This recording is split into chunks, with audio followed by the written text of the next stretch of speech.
of the second speaker or second personality who had a great impact on my life, and that was Dr. Israr Ahmed.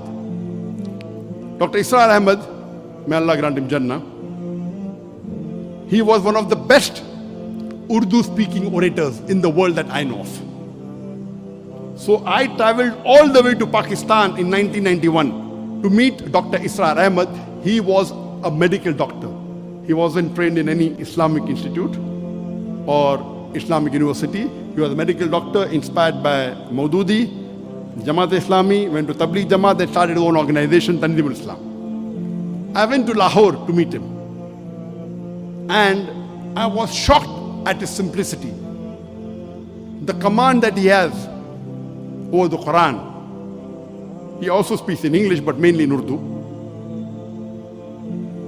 And I was impressed by it. So I purchased all his video cassettes and added to the video cassette library. And to cut the story short, I learned many things from him. I'll just mention two important things I learned. Number one, he told me that I told about my background. I'm a medical doctor. I've just passed. And in 1991, I finished my medical studies and I was doing my internship when we started the organization. In 1991, in 1990, I finished my medical studies. For 1 year, there was internship. And during internship, I had more time, so we started the organization. So I told him, I've just finished my medical studies.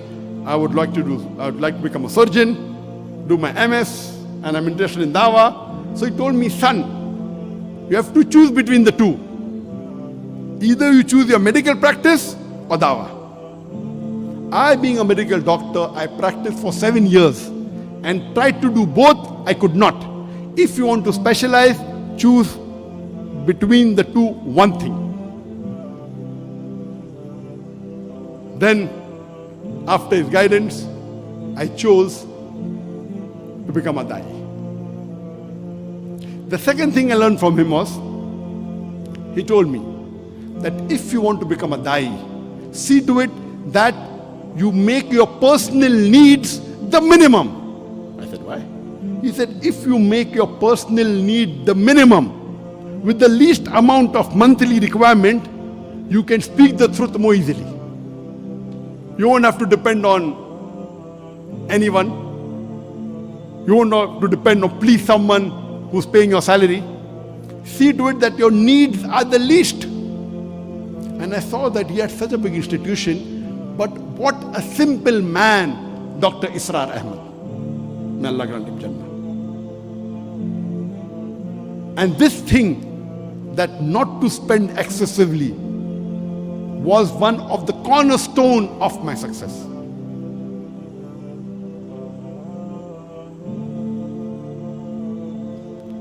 Just in case I forget, towards the end I may tell you, but today I require only 2,000 ringgit a month for me and my wife to survive. Only 2,000 ringgit. Very comfortably. Very comfortably. Not for my Dawah activity. Dawah activity, though I have to travel, fly, I pay my own money, that's different. That may be in large amount, but for my personal needs, 2,000 ringgit is sufficient. In Bombay it was 40,000 rupees. Here it is 2,000 ringgit, sufficient. Inshallah, time permits, I'll come to it later on. So these two things I learned from Sheikh Ahmed Deedat. And when I came back, I told my parents, initially when we started the organization, Islam Research Foundation, I told my parents I will only be giving 2 hours a week.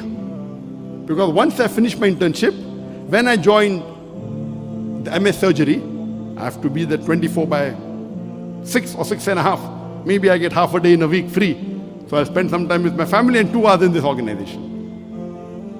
But then I decided I will not do my post-graduation.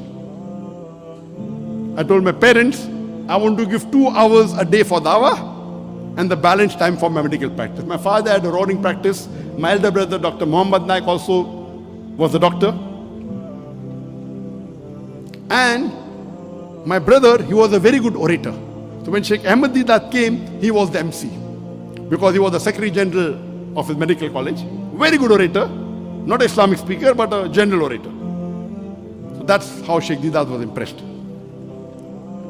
So I told my parents, 2 hours dawah, remaining medical practice. After a couple of months, I said 50% dawah, 50% medical practice. They said no problem. Then I said 2 hours medical practice, remaining dawah. They said no problem. Then after maybe a year or so, I said full-time dawah. They said no problem.